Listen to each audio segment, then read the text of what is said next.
Subscribe to Avas today. Click on the bell icon for latest national and international buzzing news.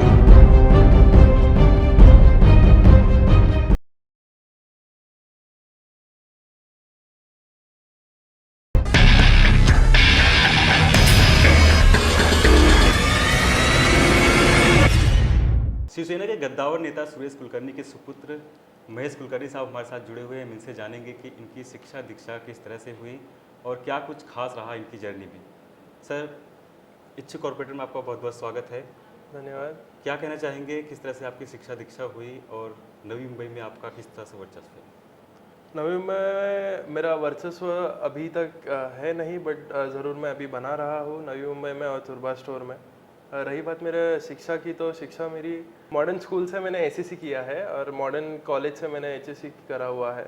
उसके बाद में मुझे ये नहीं था कि मुझे पर्टिकुलरली इंजीनियरिंग वगैरह करना है या ऐसे कुछ। जो मेरा इंटरेस्ट का सब्जेक्ट जो था वो था hospitality and tourism. So basically hospitality मतलब आपका होटल्स, रेस्टोरेंट, सर्विस इंडस्ट्री, तो मैनेजमेंट इंडस्ट्री जो हम बोलते हैं, जिससे पब्लिक रिलेशंस और पब्लिक से काफ़ी जुड़ा हुआ जो एक फील्ड है, तो मेरा उसमें काफ़ी ज़्यादा इंटरेस्ट था। सो इसलिए मैंने होटल मैनेजमेंट करा है। तो मैंने होटल मैनेजमेंट में डिग्री लिया है, plus hospitality and tourism queen Margaret university Edinburgh का था। ये कॉलेज एडिनबर्ग में है, पर उसका सारा एग्ज़ाम्स वगैरह जो था ये यहीं पर हुआ था। हमारा नीरुल में कॉलेज है, आईटीएम इंस्टीट्यूट, वहाँ से किया है मैंने। उसके बाद फिर मैं गया बैंगलोर में 2 साल के लिए। तो वहाँ पर मैंने advance pastry science and arts का एक कोर्स है। तो बेसिकली मैं काफ़ी किचन से रिलेटेड हूँ। खाना पसंद है मुझे, खाना और खाना बनाना भी पसंद है। Plus being into public sector and service sector, तो काफ़ी गेस्ट से आप कैसे बात करते हो, कैसे मिलते हो, नए अलग अलग लोगों से जब आप मिलते हो, इंटरेक्शन होता है। काफ़ी अलग अलग जगह के लोग जब भी आप मिलते हैं, अलग फील्ड्स के हो, अपने फील्ड के हो, तो it's a very big industry और इसीलिए मुझे ये करना था। तो यही मेरा पढ़ाई वगैरह सब हुआ है। इतनी डिग्री लेने के बाद आपके मन में समाज सेवा की उम्मीद कहाँ से जगी, किसको देख के ये आपको? ओके, तो ये समाज सेवा का इंस्पिरेशन मुझे अपने पिताजी से मिला है। जी को देखता था, एकनाथ शिंदे साहब को मैं कॉन्स्टेंटली फॉलो करता था, उद्धव साहब को फॉलो करता था, पवार साहब को फॉलो करता था। तो इनसे काफ़ी ज़्यादा इंस्पिरेशन मिला है मुझे। और प्लस पॉलिटिकल फैमिली से बिलोंग करना एक बेसिकली काफ़ी बड़ी बात होती है।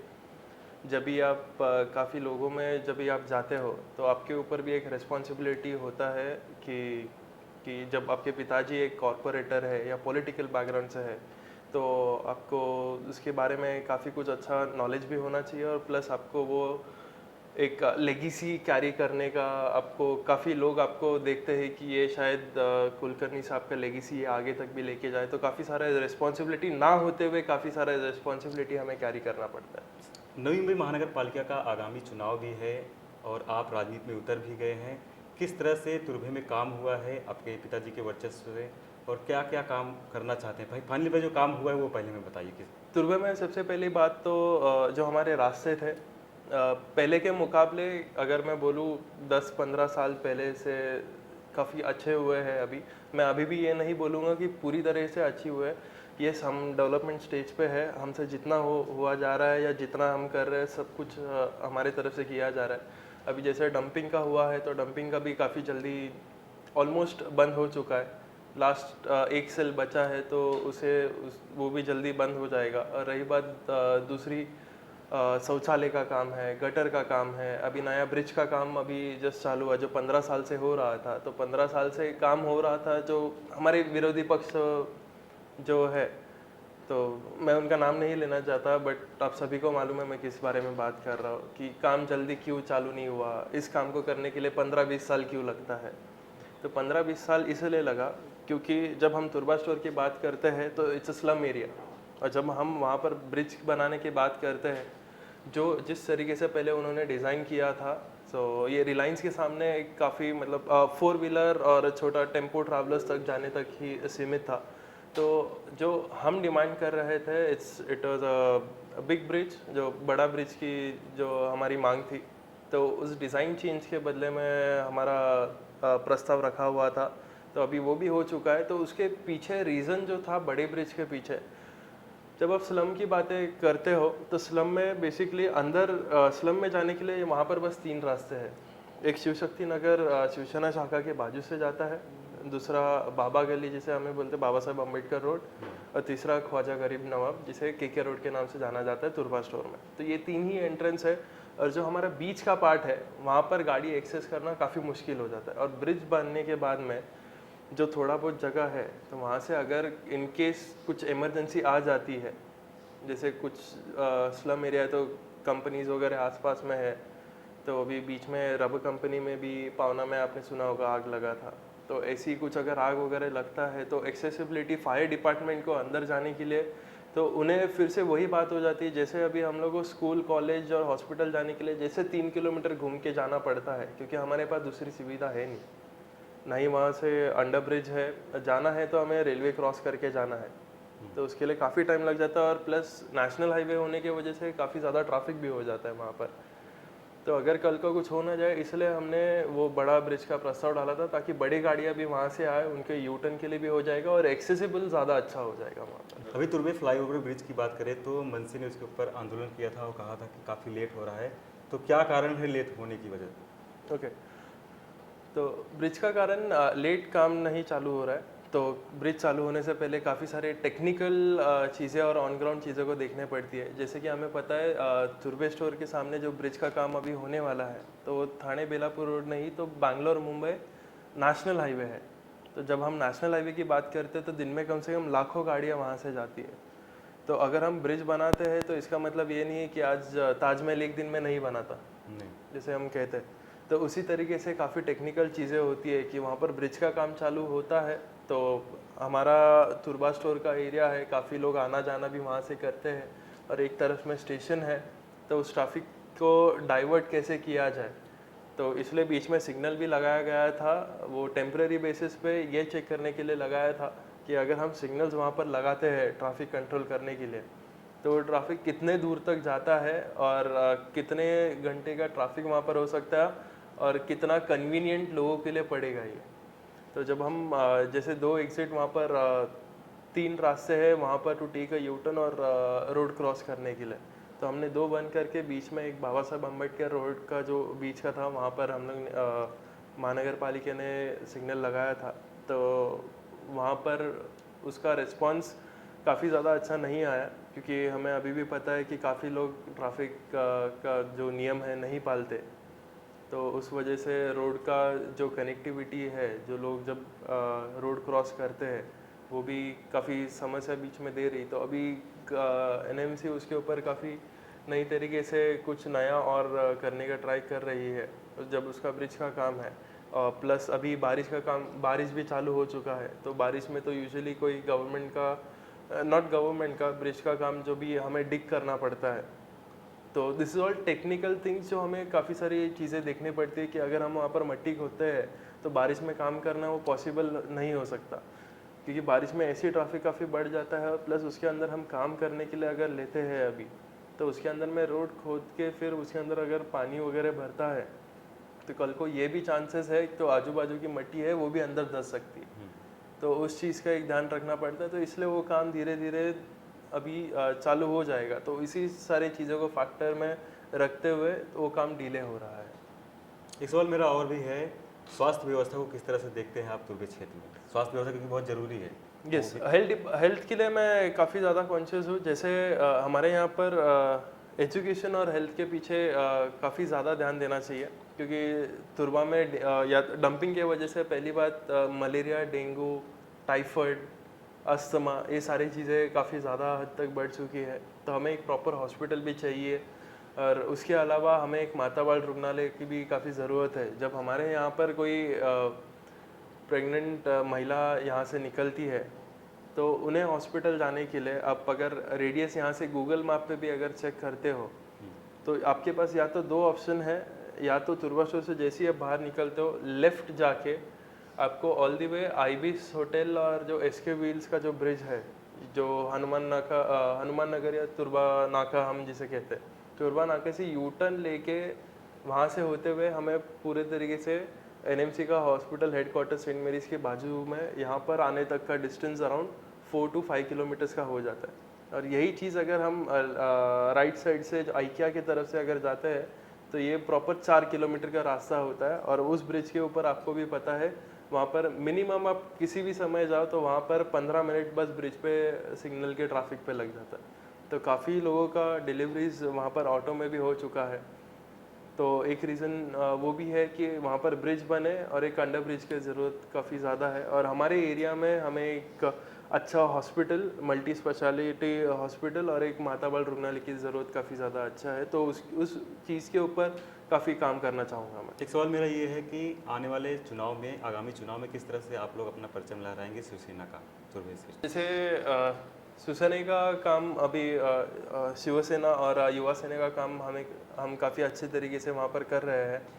और काफ़ी चीज़ें हैं, हम ये नहीं कहेंगे कि हम 100% परफेक्ट है, हम 95% है और 5% पे हम अभी भी काम कर रहे हैं। हम सारे तुर्बा स्टोर वासी जितने हैं हमारे पूरे फैमिली मेम्बर से हम जुड़ रहे हैं। हमारे घर से हमारे हर एक घर में हमारा टच होता है। तो उनकी समस्या हमारी समस्या होती है। अभी बारिश का टाइम भी आ चुका है तो उसी के साथ में अभी काफ़ी चीज़ें भी वहाँ पर होने लगी है। जैसे अभी बारिश का टाइम आता है तो बेसिक वहाँ पर अभी काफ़ी सारा काम भी हो चुका है। तो वहाँ पर गटर का ज़्यादातर काम निकलता है। तुर्बा स्टोर का पाइपलाइन जो वहाँ पर गंदा पानी की समस्या भी काफ़ी है वहाँ पर। और हमारे यहाँ पर एमआईडीसी का पानी पहले आता था। पहले काफ़ी 70% एमआईडीसी का पानी आता था। मुझे वो पर्टिकुलर टर्म नहीं याद आ रहा है। तो वो अभी बस एमआईडीसी से पानी भी कम आता है। एमआईडीसी का अगर पानी भी हमें आता है तो उसमें भी एमआईडीसी का जो पानी का पाइप फटने के वजह से उसमें 2-3 दिन तो उनका शटडाउन चलता रहता है। तो उस वजह से पानी की समस्या भी हमें काफ़ी है। तो उस चीज़ पे हमें वर्कआउट करना है। और जो पिछला पानी का पाइपलाइन जो पूरा तुर्बा स्टोर में डाला गया था वो 10 साल पहले डाला गया था। तो अभी काफ़ी सारा डेवलपमेंट हुआ है, रोड बने हैं, घर बने हैं, लोगों ने काफ़ी अच्छी पक्की घरें बना ली है अपनी। तो वो पाइपलाइन काफ़ी ज़मीन के नीचे और कंटिन्यूस गटर के अंदर तक गया है।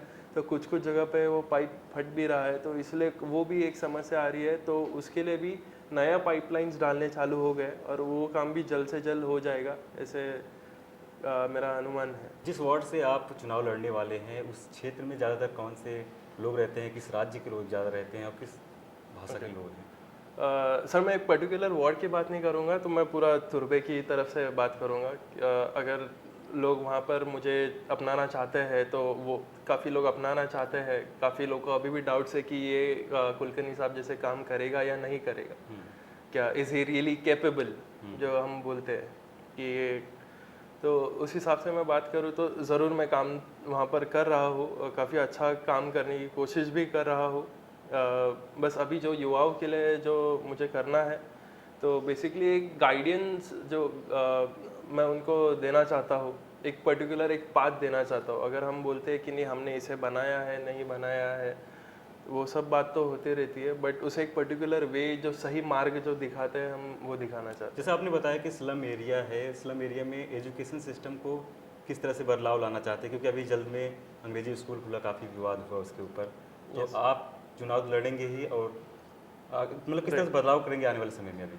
ओके, सो बेसिकली सर अब देखा गया तो अब हमारे यहाँ पर काफ़ी सारे टूर्नामेंट्स वगैरह होते हैं। और रही बात स्लम एरिया की, तो वहाँ पर बच्चों का पढ़ाई मैं सही कहूँ तो काफ़ी अच्छे तरीके से नहीं हो रहा था। तो अभी इंग्लिश मीडियम भी वहाँ पर आ गया, तो बच्चे कैसे प्राइवेट स्कूल में ज़्यादा प्रेफर करते थे। अगर हमारी नवी मुंबई म्यूनसिपल कॉरपोरेशन अगर वो फैसिलिटीज़ दे रही है इंग्लिश पढ़ने की तो ज़रूर काफ़ी अच्छी बात है। मैं तो कहूँगा, मैं इस चीज़ को इनकरेज करता हूँ कि अभी 4वीं तक हुआ है तो ग्रेजुअली 10वीं तक तो ज़रूर 10वीं तक भी ये चालू हो जाएगा जल्द ही। तो जैसे जैसे एक ग्रेड्स लोगों का बच्चों का बढ़ते जाएगा वैसे आगे बढ़ते जाएगा। प्लस वहाँ पर लोकेलिटी बीइंग अ स्लम, तो वहाँ पर ये नहीं होता कि ये बंदा अलग है, ये बंदा अलग है। तो जब हम एक स्लम में रहते हैं तो पूरा स्लम एक फैमिली जैसा रहता है। तो हम सभी से जुड़े हुए रहते हैं। तो उनकी समस्या और हम खुद वहाँ पर रहते हैं, अगर पानी की समस्या उन्हें है तो पानी की समस्या हमें भी होती है। और रही बात बाकी सब बाहर का, तो सब कुछ सेम ही है। मैं एक सवाल ये भी करना चाहूँगा कि युवाओं का काफ़ी अहम रोल रहता है पॉलिटिक्स में, तो युवाओं के प्रति किस तरह से आप रुझाव रखते हैं? जो युवा वर्ग हैं उनको किस तरह से आगे बढ़ावा देंगे?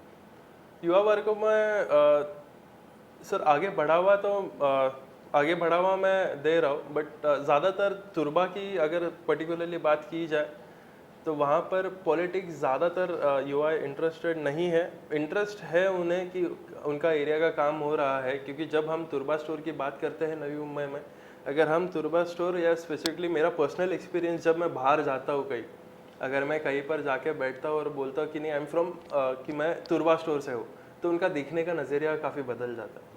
हम इंसान नहीं है, हम इस सोसाइटी में नहीं रहते, हम स्लम से हुआ तो क्या हुआ। तो मुझे ये चीज़ लोगों में बदलनी है। और जब मैं यहाँ से जाता हूँ और मैं खुद यहाँ से स्लम में बैठ के, मेरे पास 2-3 डिग्रीज़ है, मैं यहाँ पर अच्छा पढ़ाई किया हूँ, मैं खुद का बिजनेस चला रहा हूँ, मैं काम कर रहा हूँ, और हमारे साथ में काफ़ी युवा वर्ग भी है जो इंजीनियर्स है, डॉक्टर्स है, तो काफ़ी कोई नेवी में है, काफ़ी अलग अलग फील्ड्स में है, कोई हॉस्पिटलिटी फील्ड में भी है, जो जिस फील्ड में मैं था, काफ़ी लोग क्रूज़ पे जॉब कर रहे हैं।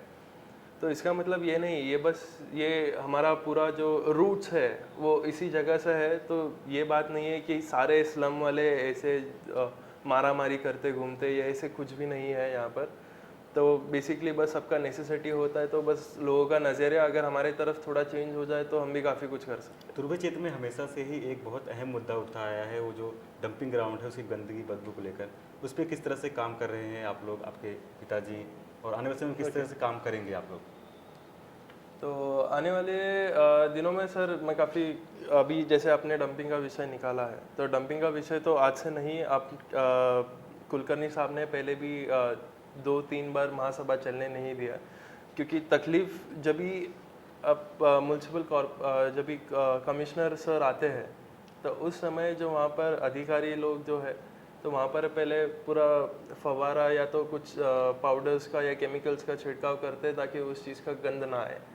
तो ऑन रियलिटी ग्राउंड बेसिस पे जब हम वहाँ पर रहते हैं, तो एवरीडे हम जब भी रहते हैं वहाँ पर, तो ये चीज़ बस हमें ही पता है वहाँ पर कितनी गंद बदबू आती है, कितनी नहीं आती है, इसलिए हमें जल्द से जल्द उसका रेजोल्यूशन चाहिए। एक सवाल मेरा और भी है, अगर शिक्षा की बात की जाए तो शिक्षा को आने वाले समय में किस तरह बढ़ावा दें, क्योंकि अभी तो अंग्रेजी स्कूल खुला है जैसा आपने पहले बताया, तो आप युवा होने में आते और किस तरह से बढ़ावा देंगे शिक्षा के प्रति, क्योंकि आगामी चुनाव है सर पे, और क्या कुछ? ओके, शिक्षा के प्रति सर मैं यही कहना चाहूँगा कि अभी भी हमारे जो युवा वर्ग है शिक्षा में काफ़ी अच्छा पढ़ाई भी कर रहे हैं, Marathi medium, English medium, semi English medium, चाहे वो किसी भी लैंग्वेज में पढ़ाई करें, बट उन्हें बढ़ावा देने के लिए जब हम बाहर की दुनिया में जाते हैं, स्कूल और कॉलेज तक सीमित नहीं होता हमारी दुनिया, जब हम एक्चुअल वर्ल्ड में जब हम काम करने के लिए जाते हैं या बिजनेस स्टार्टअप के लिए जाते हैं, जब हम लोगों से बात करते हैं या बड़े बड़े कंपनी से या कहीं से इंटरव्यू के लिए जाते हैं, तो अपना पर्सनालिटी डेवलपमेंट हम किस तरीके से चेंज किया जा सकता है, या आप इंटरव्यू के लिए किस तरीके से तैयार हो सकते हो, सामने बात क्या करना है, क्या एग्जैक्टली पॉइंट्स पे पे बात करना है। तो मैं उस चीज़ के लिए एक स्किल डेवलपमेंट एक सेंटर ओपन ज़रूर करना चाहूँगा हमारे लोगों के। एक सवाल मेरा और भी है, जो विरोधी है, चुनाव तो आने वाला है, जो विरोधी है उनको किस नज़रिए से देखते हैं आप, क्योंकि कुलकर्णी साहब का बहुत वर्चस्व है तुर्भे क्षेत्र में, तो उनको किस नज़रिए से आप लोग देखते हैं? नहीं, ये चीज़ उन्हें भी पता है कि वो खुद मैं भी नाम तो नहीं लूँगा, क्योंकि अब आपको भी पता है आप किस बारे में बोल रहा हूँ, तो उन्हें भी पता है कि 25 साल वो भी हमारे साथ में थे, 25 साल वही चीज़ें अच्छी लग रही थी उन्हें, तो अभी यहाँ से कुछ कारण के वजह से अगर वो कहीं और जाते हैं तो अभी वही चीज़ उन्हें नहीं जम रहा है। तो मैं बस यही कहना चाहूँगा, उनको जो करना है करेंगे, बाकी हमारा काम करने का तरीका उन्हें भी पता है और हमें भी पता है। हम टेक्निकलिटी, रियलिटी और ऑन ग्राउंड बेसिस पे हम बात करते हैं, हम ऐसी हवा में बात नहीं करते। तो आने वाले चुनाव में आपका अहम मुद्दा क्या रहेगा फाइनली? आने वाले चुनाव में सबसे पहले तो हॉस्पिटल और एजुकेशन के लिए काफ़ी बड़ा महत्व है, क्योंकि स्लम एरियाज़ में ये दो चीज़ें काफ़ी ज़्यादा इंपॉर्टेंट है। इंग्लिश मीडियम तो हमारे यहाँ पर चालू ही हुआ है, साथ ही साथ जो म्यूनसिपल कॉरपोरेशन में काफ़ी बच्चे ऐसे भी हैं जो स्पोर्ट्स में भी काफ़ी अच्छा है, काफ़ी अच्छे बच्चे भी है, बट उन्हें इंकरेजमेंट नहीं मिल रहा है, कॉम्पिटिशन में पार्टिसिपेट नहीं कर रहा है। हर बच्चे का अलग अलग टैलेंट होता है, कोई क्रिकेट में अच्छा है, कोई फुटबॉल में अच्छा है, कोई कबड्डी में अच्छा है, कोई इंडोर स्पोर्ट्स में अच्छा है, आउटडोर स्पोर्ट्स में अच्छा है। तो उन्हें इनकरेज करने के लिए अभी नवी मुंबई म्यूनसिपल कॉरपोरेशन के जो अभी हमारे स्कूल है तो उसमें भी एक ग्राउंड है, तो एक प्रॉपर टफ की हमें ज़रूरत है। तो वहाँ पर एक टफ अगर अच्छा वहाँ पर हो जाता है नवी मुंबई म्यूनसिपल कॉरपोरेशन की तरफ से, हम इस चीज़ के लिए भी हम ज़रूर लेटर डालेंगे ताकि बच्चे को इंकरेजमेंट मिले, वहाँ पर थोड़े कॉम्पिटिशन्स हो फिजिकल एक्टिविटीज़ में, तो उन्हें स्पोर्ट्स कोटा में भी अच्छा कुछ करने मिले। तो इसी प्रकार है। तुर्भे वासियों को किस नज़रिए से आप देखते हैं और उनकी समस्या को लेकर किस तरह से आप निवारण करते हैं, तो क्या कुछ इसमें है? तुर्भे वासियों को तो मैं अपने फैमिली जैसे ही मानता हूँ, क्योंकि वहाँ पर ऐसे कोई भी नहीं है जिन्हें मतलब है, ऐसे काफ़ी लोग हैं जिन्हें मैं नहीं जानता, बट नाम से नहीं जानता, बट वहाँ पर हम basically slum is a very big family. तो ये पूरा तुर्बा स्टोर हमारा परिवार है, तो हम किसी से भी जाते हैं तो हम अपने समझ कर ही उनसे बात करते हैं, समझ से नहीं, क्योंकि वो अपने ही है। तो काका, मामा, भाई, चाचा, दादी, नानी, तो इसी तरीके से हमारा बातचीत चलता है। तो ये एक पर्सनल हमारा एक बॉन्ड क्रिएट हो जाता है, जो हम इसलिए काफ़ी लोगों से हम वहाँ पर एक एज अ फैमिली मेम्बर हम काम करते हैं। समाज सेवा की उत्तेजना कहाँ से आपको मिली? जैसे आपने बताया हमारे पिताजी, हाँ, तो पिताजी को किस नज़रिए से आप देखते थे जब भी बचपन आपका था? ओके। तो पिताजी को मैं इस तरीके से देखता था, जब मैं अपना पर्सनल एक्सपीरियंस आपको एक छोटा शेयर करूँगा। अभी मैं हूँ 28 साल का, सॉरी 27 साल का हूँ मैं अभी।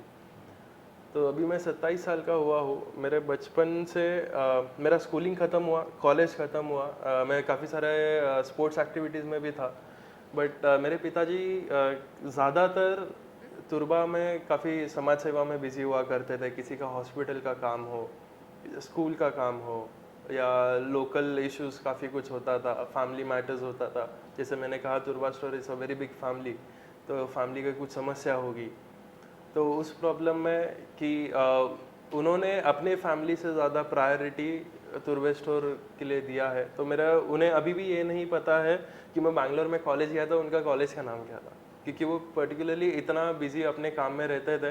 ही वॉज लाइक कि नहीं, पढ़ाई कर रहा है, you have to do this, आपको ये काम करना है। तो आप आगे किस तरीके से बढ़ रहे हो ये आपके ऊपर है। और हमें भी कभी ऐसे रिस्ट्रिक्शंस नहीं डाला गया था कि आपको इसी फील्ड में जाना है, या आपको इंजीनियर बनना है, या डॉक्टर बनना है। आपका इंटरेस्ट किस चीज़ में अच्छा लगता है तो आप उसी में जाओ। तो मतलब समाज सेवा का इंटरेस्ट आपके ऊपर चढ़ गया है? चढ़ गया है। तो अभी तो मेरा इंटरेस्ट पहले हॉस्पिटलिटी में था, उसके बाद समाज सेवा में उनको देखते हुए जब मैं उनसे बात करता हूँ कि कोई आदमी का अगर यहीं तक सीमित है, ये बंदा यहाँ से आगे तक नहीं जा पा रहा है, तो हमारे यहाँ पर काफ़ी सोर्सेज भी होते हैं। सोर्सेज माने पहचान है, दोस्त है, मित्र है, या हम कॉर्पोरेट फील्ड से भी बिलोंग करते हैं, तो हम अपने तरफ से क्या इस व्यक्ति को या इस मेंबर को कैसे मदद कर सकते हैं, या तो हॉस्पिटल के थ्रू, या एजुकेशन, या ऑनलाइन कुछ काम हो, या तो हॉस्पिटल का अगर उनका बीमार है तो आपको जैसे पता ही होगा, हमने फ्री में काफ़ी लोगों का, हमने नहीं मतलब पालिका के माध्यम से लोगों को काफ़ी सारा एक पाथ बताया कि आपको अगर हॉस्पिटल की बीमारी है तो आप ये ऑपरेशन फ्री ऑफ कॉस्ट आपका यहाँ पर हो जाता है। तो इन्फॉर्मेशन जो हम वहाँ पर देते हैं और एक एज अ हेल्प हम करते हैं, तो उस तरीके से मुझे ये इंटरेस्ट ज़्यादा अच्छा लगता है। ऐसा लोगों के द्वारा बताया जा रहा है कि कोरोना में आपने बहुत ही रोचक काम किया था लोगों के साथ जुड़ के, तो उसका एक्सपीरियंस किस तरह से रहा? एक्चुअल कोविड में माहौल काफ़ी अच्छा नहीं था काम करने के लिए, या काफ़ी लोगों ने अपनी जो पैंडेमिक जो हमारे ऊपर आया था, तो काफ़ी बुरा समय चल रहा था। साथ में हमें इस बात की ये भी एक अच्छा अवसर मिला था काम करने के लिए, समाज सेवा करने के लिए। सो काफ़ी बड़ा टर्निंग पॉइंट एक मेरे लिए आ गया था कि जब भी मैं अपने पिताजी को देखता था कि लॉकडाउन में जब काफ़ी लोग अपना उनकी नौकरियां छूट गई थी, सब छूट गए थे, सब लोग घर पे बैठ चुके थे, उन्हें हम बस एक ज़रिया बन गए थे उन्हें कि उनका आगे का काम कैसे चलेगा, उन्हें खाना कैसे टाइम पे पहुंच सकता है, या तो हॉस्पिटल का कुछ मदद हो तो हम वो सब कैसे किस तरीके से कर सकते हैं, कोविड को किस तरीके से हमारे एरिया में हम कंट्रोल कर सकते हैं। तो हमारे पालिका की मदद से हमारे भी काफ़ी सारे युवा सेना के वॉलंटियर्स भी थे, और काफ़ी एरिया के लोग भी थे जो लोग पॉलिटिकली ज़्यादा एक्टिव नहीं है, बट देन वो जब बात एरिया पे आती है तो एरिया के सभी लोग साथ में आके उन्होंने काम करा। कि सभी का डे टू डे चेक हुआ, कोविड का थर्मोमीटर्स से उनका टेम्परेचर चेक हुआ, सारे उनका शीट्स वगैरह पे जो जो चेकलिस्ट होता है कोविड के सिम्टम्स वगैरह वो सब चेक करके, तो हमने काफ़ी हद तक उसे कंट्रोल करने की कोशिश की और ज़्यादा केसेस हमारे यहाँ पर नहीं आए। एक सवाल मेरा और भी है, जब आप दुर्गम क्षेत्र में घूमते हैं, हाँ, आपको ऐसी कौन सी कमियां रह जाती है जो आपके दिल में खलती है कि इसे मुझे बहुत ज़रूरी है करना, तो इस पे आपका क्या प्रतिक्रिया है? दुर्बा क्षेत्र में जब मैं घूमता हूँ तो मुझे वही दिखता है कि काफ़ी लोग हैं जो एक एक घर में काफ़ी कम लोग रखते हैं। तो मैं इस आगे के दिनों में मैं उसके रिडेवलपमेंट के लिए भी काम करना चाहूँगा। उसके लिए जो गवर्नमेंट के जितने स्कीम्स हैं मैं वो सब लाने की कोशिश भी करूँगा वहाँ पर। मैं यही चाहता हूँ कि हमारे जो स्लम के एरिया है या तुरबा स्टोर के एरिया है, तो मैं उसे काफ़ी अलग जगह पर ले जाना चाहता हूँ। जैसे? वहाँ पर अलग जगह पे एज इन अभी जब हम तुरबा स्टोर से बोलते हैं तो तुरबा स्टोर का लोगों का, जैसे मैंने पहले भी बताया, लोगों का नज़रिया बदल गया है। तो मैं उसे एक काफ़ी अच्छा डेवलप स्लम कहना चाहूँगा, या तो एक काफ़ी अच्छा एक एरिया, काफ़ी वेल एजुकेटेड। यहाँ पर अभी यूथ भी है जो काफ़ी सारा अच्छा काम कर रहे हैं, सारे से सारे पढ़े लिखे हैं यहाँ पर। तो उनके लिए जैसे मैंने ये भी कहा कि एक जॉब फेयर मैं ऑर्गेनाइज करना चाहूँगा, जो जॉब्स वगैरह के लिए भी जो उनका स्किल डेवलपमेंट क्लासेस है या सेंटर्स है, तो वो सब मैं खड़ा करके उन्हें एक मैं यही चाहता हूँ कि हमारा एरिया काफ़ी हद तक बदल जाए। आवाज़ टुडे के माध्यम से सभी दर्शकों को क्या मैसेज करना चाहेंगे, खास तौर पे आप? ओके, तो मैं मेरा सभी से एक ही निवेदन है, जैसे कि अभी हमारे कोविड का पेंडेमिक भी हमारे सर से उठा नहीं है, हमारे ऊपर से उठा नहीं है। तो मैं बस उसी के बारे में आपको कहूँगा कि आप ज़्यादातर ध्यान रखें। अभी काफ़ी बच्चों का स्कूल चालू हो गया है, स्कूल्स और कॉलेजेस चालू हुआ है, तो काफ़ी सतर्क रहिए उस बारे में। तो ये पेंडेमिक अभी भी ख़त्म नहीं हुआ है, तो आप इस चीज़ का एक ध्यान रखें। और आने वाले इलेक्शंस में जैसे मैं बात करूं फॉर बस तुरबा स्टोर के लिए नहीं, नवी मुंबई के लिए भी मैं कहना चाहूँगा कि आगे का जो काम हमारा होगा, महाविकास आघाड़ी का भी काम होगा, काफ़ी अच्छे से होगा और काफ़ी लोगों को पता भी है कि महाविकास आघाड़ी कैसे काम करती है। और हमारी जो नई युवा टीम भी अभी आ रही है, तो आपको पूरे 100% हमारा सहयोग आपके साथ होगा। बहुत बहुत धन्यवाद हमारे साथ जुड़े रहने के लिए। अगले मेहमान के साथ हम फिर मिलेंगे आपके साथ।